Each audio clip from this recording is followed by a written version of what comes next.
Here are some topics that you could get asked about in your IELTS speaking test in 2025. For each topic, I'll give you a question, a model answer, and some useful vocabulary. Remember, it's important that you don't memorize your answers for IELTS questions.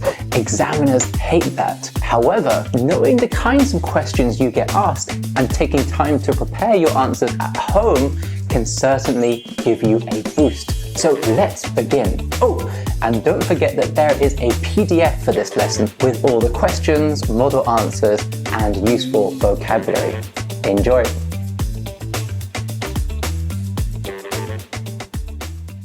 What kinds of music do you like to listen to? Well, I've got a pretty eclectic taste in music. When I was younger, I used to only listen to electronic music, but nowadays I find that I like different music for different occasions. In the mornings, I prefer to listen to funk and reggae, especially at the weekend or when it's sunny. Then when I'm cooking, I like to listen to jazz. I still love electronic music, but I'll only listen to it at the gym or when I want to boost my mood. Okay, I want to show you some of the vocabulary in this answer. Well, I've got a pretty eclectic taste in music. If you have an eclectic taste in music, it means that you've got a broad and diverse range of music that you like to listen to. You like to listen to pop music sometimes, heavy metal music sometimes, electronic music sometimes. You've got an eclectic, broad taste in music. Now I say, when I was younger, I used to only listen to electronic music, but nowadays I find that I like different music for different occasions. This is a great structure for giving a full answer in your IELTS test.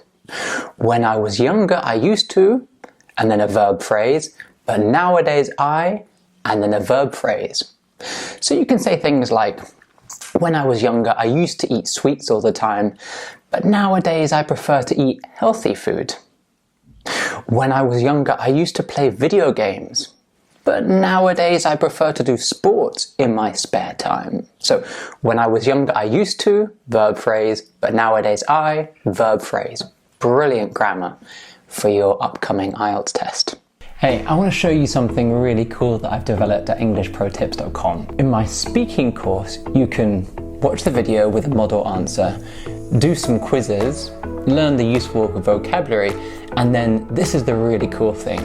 You can type in your own answer here in the comment section, then wait around 30 to 40 seconds, and voila, here it is. Sammy, our AI teaching assistant, will correct your answers and give you feedback for free. It's amazing and can help you to prepare top answers for the IELTS speaking test. To try this feature out, just register for the IELTS speaking course at EnglishProTips.com. See you inside. Let's go back to the answer. I say this: in the mornings, I prefer to listen to funk and reggae. So these are different genres, and a good idea is to think of some genres of music that you like to listen to. Electronic, IDM, punk, funk, reggae. Just look up some genres that you like to listen to and make sure you've got the pronunciation correct. And then I finish the answer like this. Then, when I'm cooking, I like to listen to jazz. I still love electronic music, but I'll only listen to it at the gym or when I want to boost my mood. So, boost my mood means to do something to make me feel happier. So, you'll notice that I'm really answering what kinds of music I like to listen to at what points during the day. So, I like to listen to reggae and funk in the morning. But if I want to boost my mood, I like to listen to electronic music. Let's look at some useful vocabulary for this answer. You can say, I like all sorts of music. So if you like all sorts of music, it means you like an eclectic taste of music. You've got a broad range of music that you like to listen to. I like all sorts of music except for heavy metal music. I've got a pretty eclectic taste in music. A brilliant phrase there. Remember, eclectic means broad. It means you've got a diverse range of music you like to listen to. You could say, I'm a huge Taylor Swift fan. I'd love to see her perform live. So who do you like to see, or who do you like to listen to, and who would you like to see live? I like to listen to music when I like to listen to music when I'm cooking, when I'm reading, when I'm doing the dishes. I like to listen to classical music because, so what genre of music do you like to listen to and why? You're giving reasons. I like to listen to classical music because it helps me to unwind. If it helps you to unwind, it helps you to relax. Because it helps me to focus when I'm studying.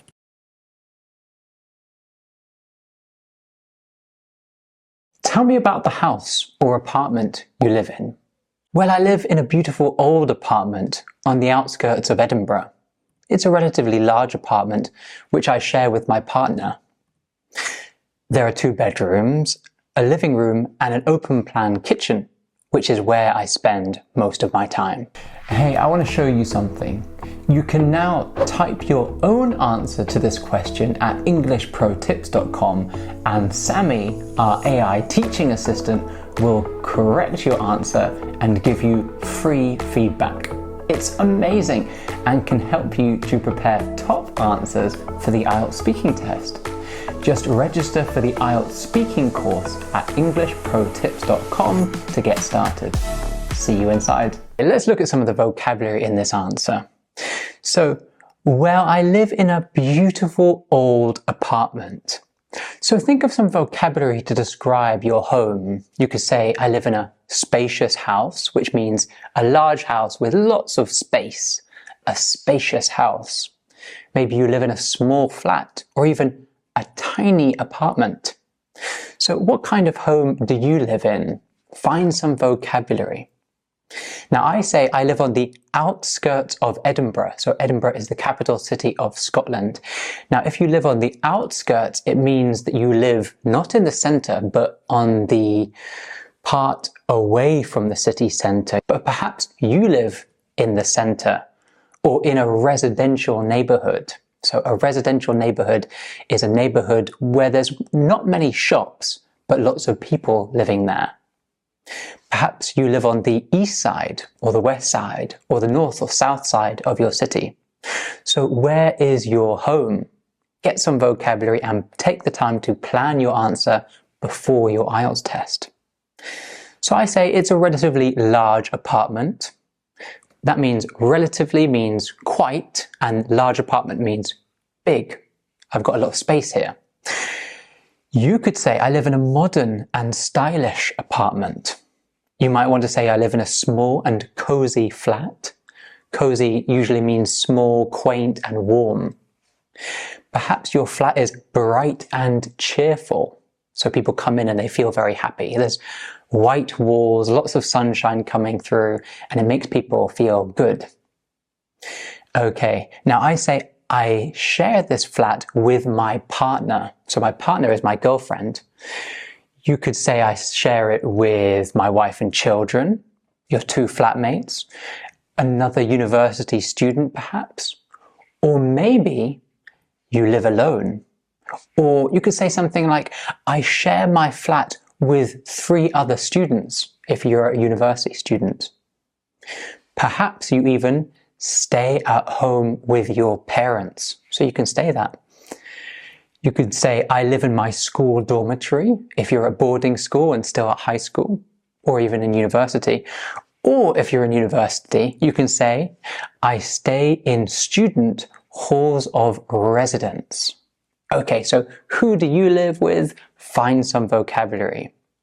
Now I say there are 2 bedrooms, a living room and an open plan kitchen, which is where I spend most of my time. So maybe you have a spacious dining room. Maybe you have a comfortable living room. Maybe you have a small balcony overlooking the main street. So a balcony is like you can open up the window and stand outside and you're overlooking the main street below you. So how would you describe the layout of your home? Try answering this question.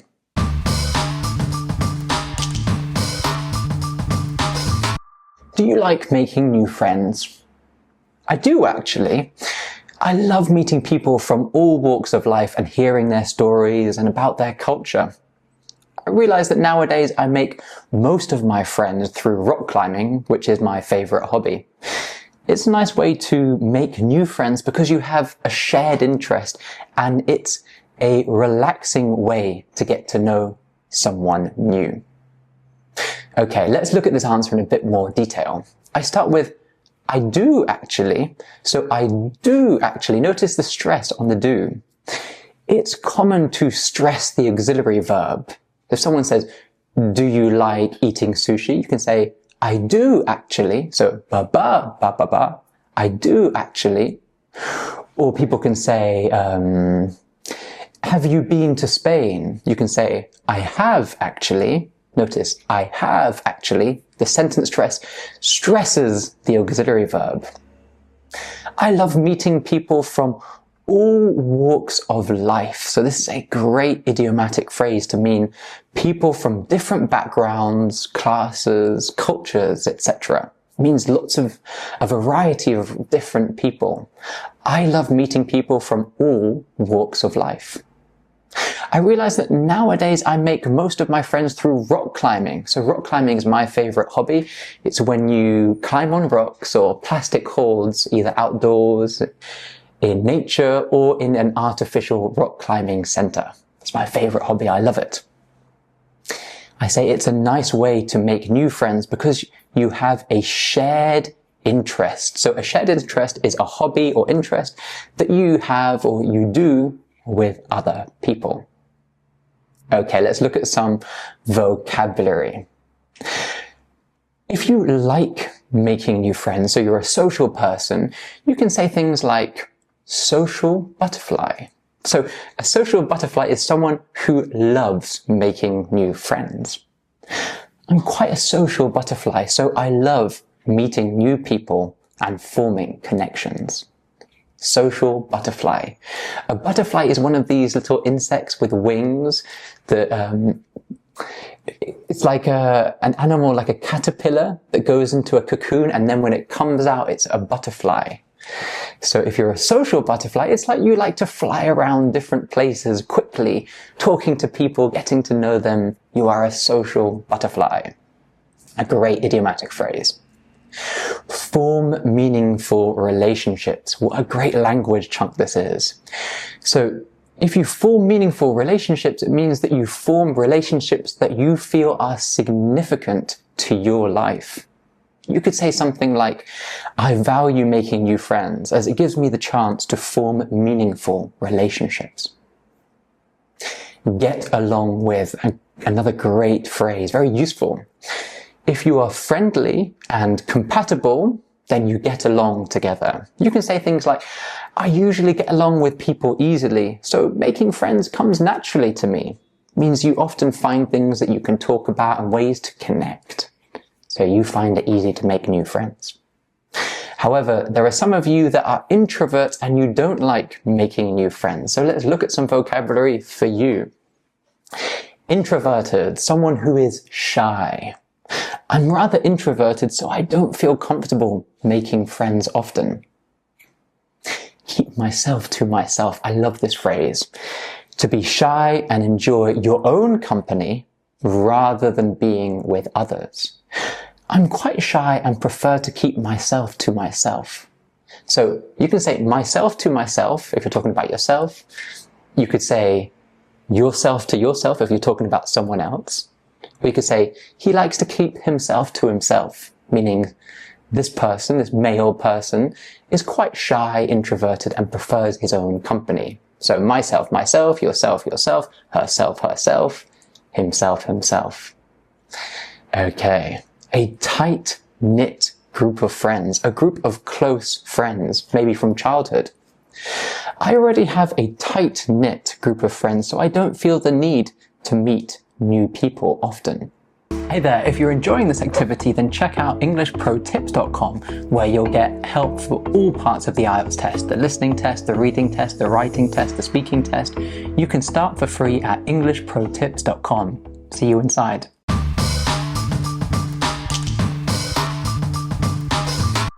Do you like to wear perfume?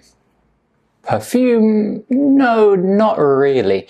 To be honest, I don't even really like to use deodorant. I just prefer to shower regularly so that I don't have BO.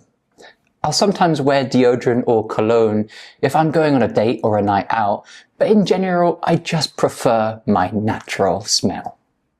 Okay, let me show you a little bit about this answer.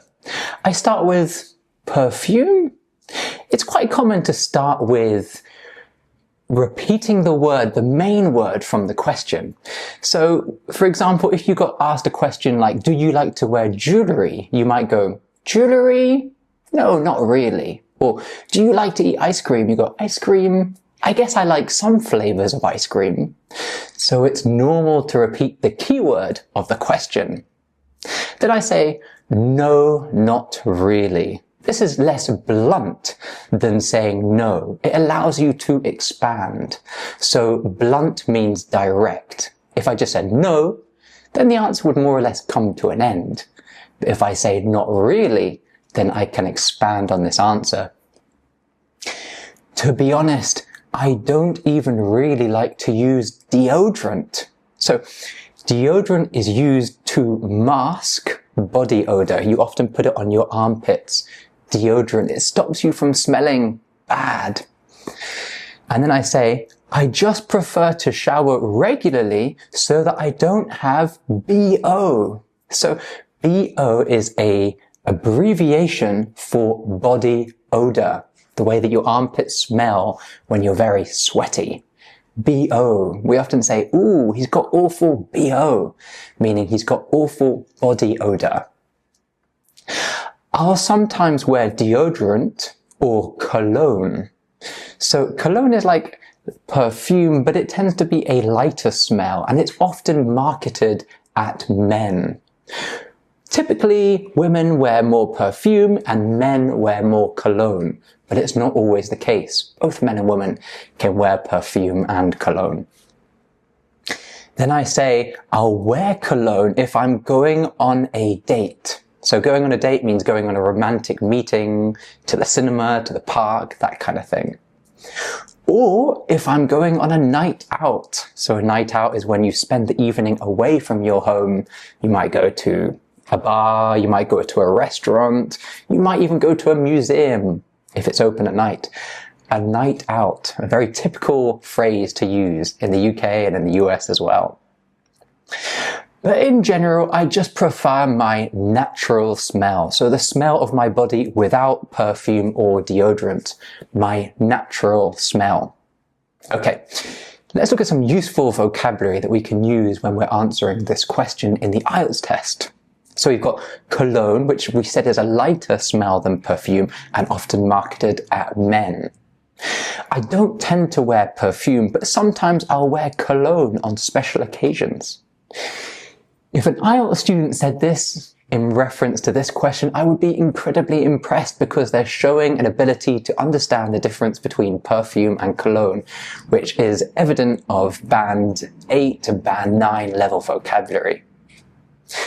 Deodorant, so used to mask body odor, it's used to hide your body odor from your armpits. I usually wear deodorant more than perfume. Again, we're showing the examiner that we know the difference between perfume and deodorant, and that is going to boost your score. BO, an abbreviation for body odor. I always wear perfume. I think it's really unattractive when people have bad BO. Okay, and the next word is subtle. So subtle means not immediately obvious. I prefer perfumes with a subtle scent rather than something too strong. So a subtle scent means that you can smell it a little bit, but it's not overwhelming, it's not too strong. Now, I want to show you some more useful vocabulary. If you like to wear perfume, then here's some vocabulary for you. It depends on the occasion. So that means there's specific times when you like to wear perfume. You could say something like, I do enjoy wearing perfume, but it depends on the occasion. For instance, I'm more likely to wear it to formal events. Okay, woody, floral, citrusy. So these are different scents, different smells. Woody means it's kind of like a wood smell. Floral means it's from flowers, and citrusy means it's from citrus fruit, like lemons or oranges. I like to wear perfume with a woody or citrusy fragrance. So fragrance is another word for smell. Again, this is the kind of sentence that would really impress your IELTS examiner. Boosts my mood, makes me feel happy. Wearing perfume boosts my mood and makes me feel more positive. Okay, feel more attractive. So it's a boost in someone's self-perception. I feel more attractive when I'm wearing perfume. So some of you out there will feel more attractive when you are wearing perfume. Now, I also know there are many of you, like me, that don't like to wear perfume, so here is some vocabulary for you. Overwhelming means too strong. I find some perfumes overwhelming, so I prefer not to wear them. Artificial. So if something's artificial, it's made by humans rather than being natural. I'm not a fan of perfumes as they can sometimes smell too artificial. Allergic. So if you're allergic to something, it means that you have an immune response that is negative. So for example, lots of people are allergic to nuts. If they eat nuts like almonds or peanuts or hazelnuts, then they might get a rash or their throat might expand and become blocked. Now, I don't wear perfumes because I'm allergic to a lot of the chemicals that they put in them. Again, a very high scoring phrase. Nauseating, which means there's too strong a smell that it makes you feel sick. It makes you want to vomit. To be honest, I find many perfumes nauseating. It means, oh, the smell of them makes me want to vomit and makes me want to be sick. Hey, I want to show you something really cool that I've developed at EnglishProTips.com. In my speaking course, you can watch the video with a model answer, do some quizzes, learn the useful vocabulary, and then this is the really cool thing. You can type in your own answer here in the comment section, then wait around 30 to 40 seconds, and voila, here it is. Sammy, our AI teaching assistant, will correct your answers and give you feedback for free. It's amazing and can help you to prepare top answers for the IELTS speaking test. To try this feature out, just register for the IELTS speaking course at EnglishProTips.com. See you inside.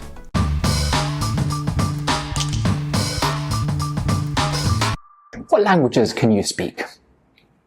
I speak English, Spanish, and a little Mandarin.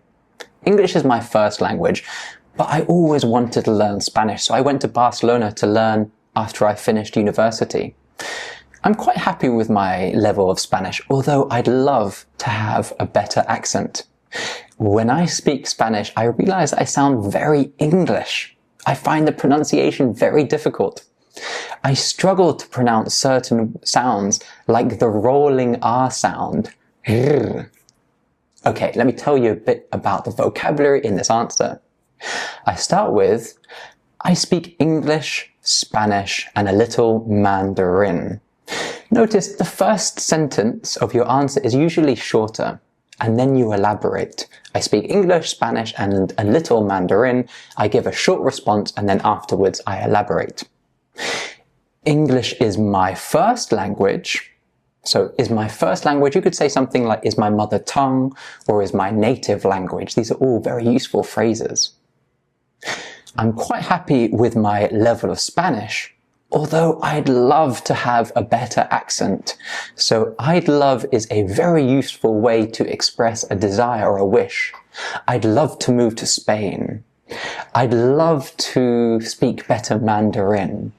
I'd love is I would love, and it's a great way to express desires. When I speak Spanish, I realize that I sound very English. I find the pronunciation very difficult.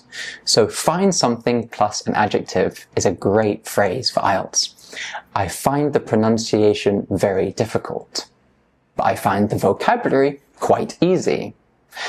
But I find the grammar quite complicated. So I find, and then the topic, and then the adjective. I find the grammar complicated. Complicated is the adjective, and grammar is the topic.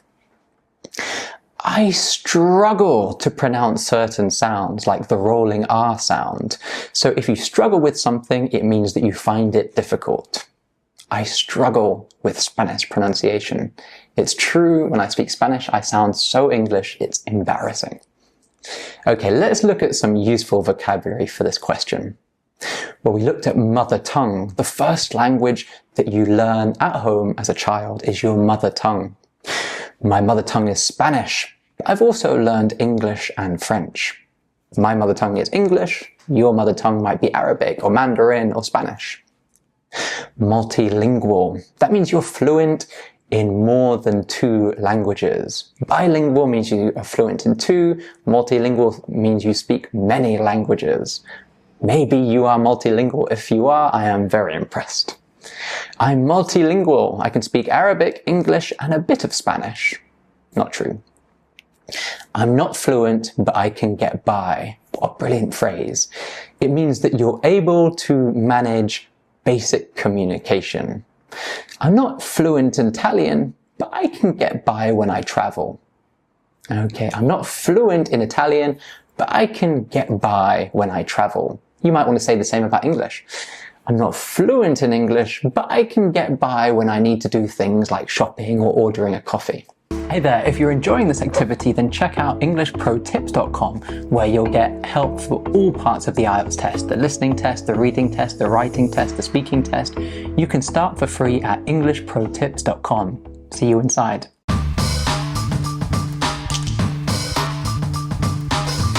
Have you ever had singing lessons? No, I haven't. Funnily enough, my parents go to singing lessons every week, and they are always trying to bring me along. However, to be honest, I don't think I'd enjoy doing singing lessons. I'm too self-conscious to sing in front of people. I'd find the whole thing too nerve-wracking. Okay, I want to show you some vocabulary in this answer. I say, no, I haven't. Funnily enough. Funnily enough means, well, it's a way to introduce some surprising information. So the examiner says, have you ever had singing lessons? And I say, no, I haven't, but funnily enough, my parents go to singing lessons. So isn't that surprising information for you? Funnily enough. It's a very useful phrase. Funnily enough, my parents go to singing lessons every week, and they're always trying to bring me along. They're saying, Eli, come to these singing lessons. They're great, but I don't want to go. However, to be honest, I don't think I'd enjoy these singing lessons. I'm too self-conscious. So if you're self-conscious, it means that you're too aware of yourself and shy. I go red when I get embarrassed, and if I sing, I get embarrassed. So I'm too self-conscious to sing in front of other people. I find the whole thing too nerve-wracking. So nerve-wracking describes an event that causes intense stress. For example, bungee jumping is nerve-wracking. Dancing in front of people, for me, is nerve-wracking. Singing out loud is nerve-wracking. I get stressed. Let's look at some useful vocabulary. Too self-conscious, like me, feeling too shy of oneself. I'm too self-conscious to sing aloud. Aloud means out loud, in a high voice. Hit the right note. This is being able to sing in tune. So, ba ba ba ba ba ba ba ba. See, I can't hit the right note. Ba. I like singing, but I find it difficult to always hit the right note. Next phrase is formal singing lessons, so structured lessons from a professional. I've never had formal singing lessons, but I often sing with my friends. In the park or at the house, I sing with them, but I've never had formal singing lessons. Great collocation you can use in your Ielts test. Challenging. So if something's challenging, then it's difficult, but it's also rewarding. The lessons were challenging, but they helped me increase my range and pitch. Okay, range and pitch also need to be explained. Range is the depth of the notes that you can hit. Can you go low and can you go high? So that's your range. And then your pitch is your ability to hit those exact notes. So if someone says A, then you can sing at an A. If someone says F, you can go F and sing the right note, which I can't. Best of luck, and I'll see you in the next lesson.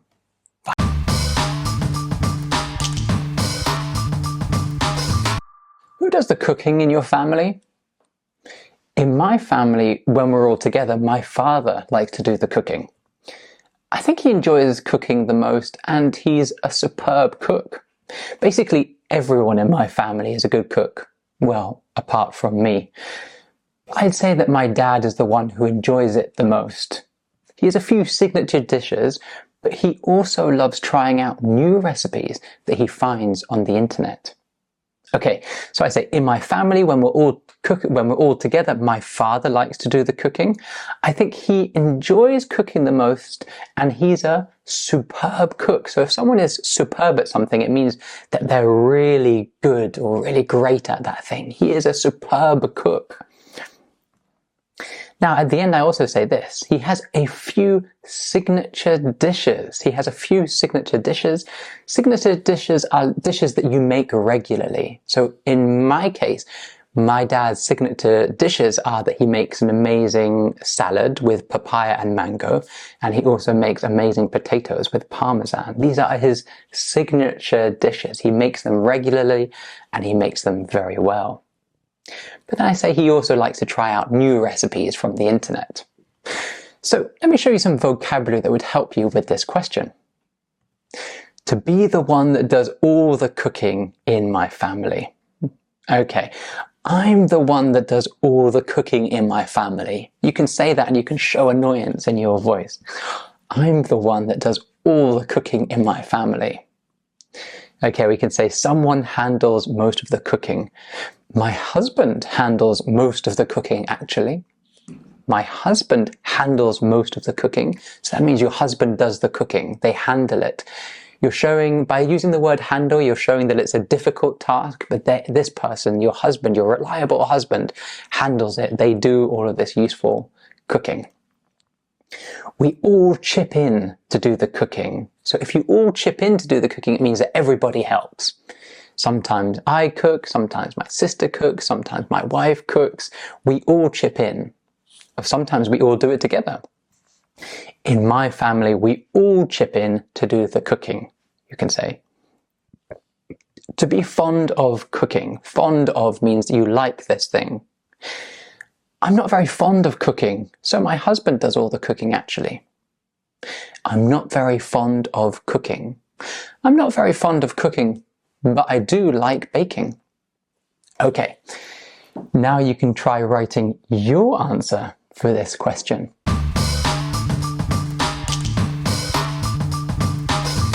Do you prefer hot or cold weather? Definitely hot weather. I've never understood people that prefer being in cold weather.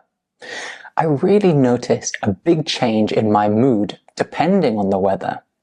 When it's warm in the summer, I have a lot more energy and optimism about the world. When it's cold, I much prefer spending my time indoors reading or watching series. Unfortunately, now I live in Scotland, which has a pretty cold and wet climate and very long winters. Okay, I'm going to tell you a bit about this answer. I start with definitely hot weather. Definitely hot weather. So this is a nice short answer, and then afterwards I give an explanation. I also say this. I've never understood people that prefer being in cold weather. I really noticed a big change in my mood depending on the weather. So what is mood? Well, your mood is like a kind of temporary emotional state. You can be in a happy mood, a sad mood, an excited mood. It describes your temporary, your short-term emotional state. Then I say, when it's warm, so when it's warm in the summer, I have a lot more energy and optimism about the world. When it's cold, I much prefer spending my time indoors, reading and watching series. So it's good here. I'm comparing the two options. So I'm comparing hot or warm weather and cold weather. Again, I'm engaging with the question, and that's going to boost my score for the IELTS question, for the IELTS test. Let me show you some good vocabulary for expressing preferences. So here we've got, do you prefer hot or cold weather? But it could be, do you prefer sweet or savory food? Or do you prefer Coca-Cola or Fanta? Any kind of preference question, we can use this kind of vocabulary. I much prefer cold weather because I find it uncomfortable when it's too hot. I find X, and then a comparison, then Y. Let me show you what I mean. I find hot weather much more pleasant than cold weather.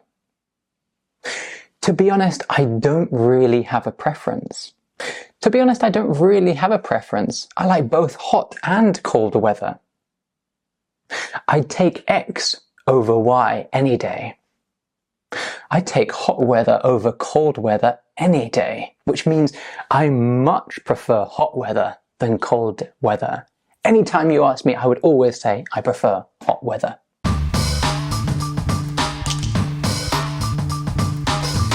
Do you like eating chocolate?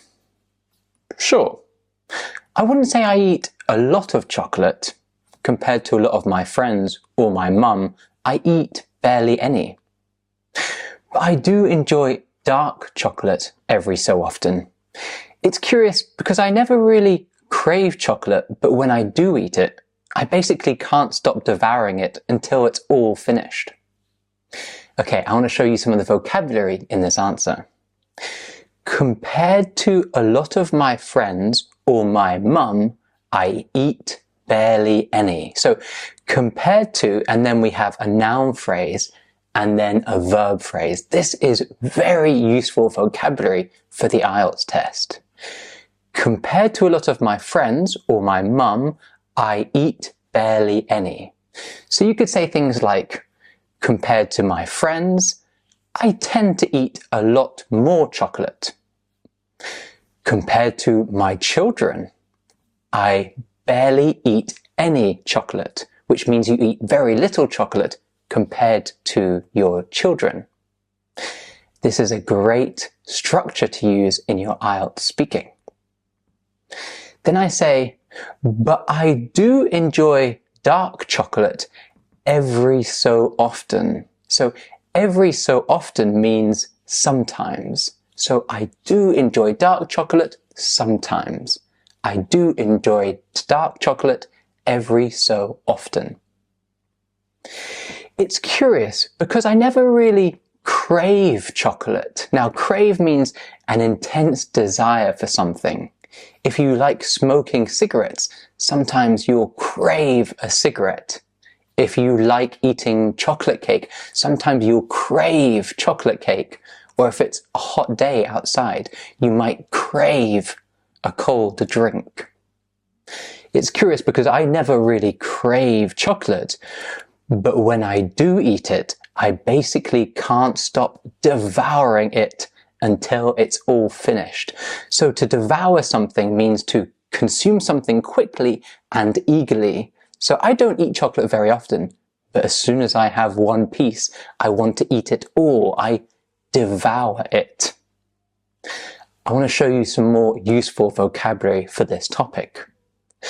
I've never been a fan of. So I've never been a fan of eating chocolate, which means I don't really like eating chocolate. I try to refrain from. I try to refrain from eating too much chocolate, means I try to stop myself from this. I try to refrain from eating too much chocolate. I try to stop myself from eating too much chocolate. I tend to eat chocolate when I'm watching movies. So I tend to eat chocolate when I'm watching movies. Tend to means I usually do this thing. When I'm watching movies, I tend to eat chocolate. If I were to stop eating chocolate, I would be very sad. So this is a conditional structure. Remember, conditional structures can help you boost your score for vocabulary and for grammar. If I were to stop eating chocolate, so I eat chocolate, but if I were to stop, I would be very sad. I can never get enough. I can never get enough dark chocolate. I love it. If you can never get enough of something, it means that you really love something. You can have it all the time and you're still happy. Thank you so much for studying with me. It was a real pleasure. Remember, you can download the PDF below this lesson. Also, before your exam, don't try to memorize your answers. If an examiner thinks you've memorized your answers entirely, you will get a lower score. Best of luck with your studies and your exam, and I'll see you in the next lesson. Bye then.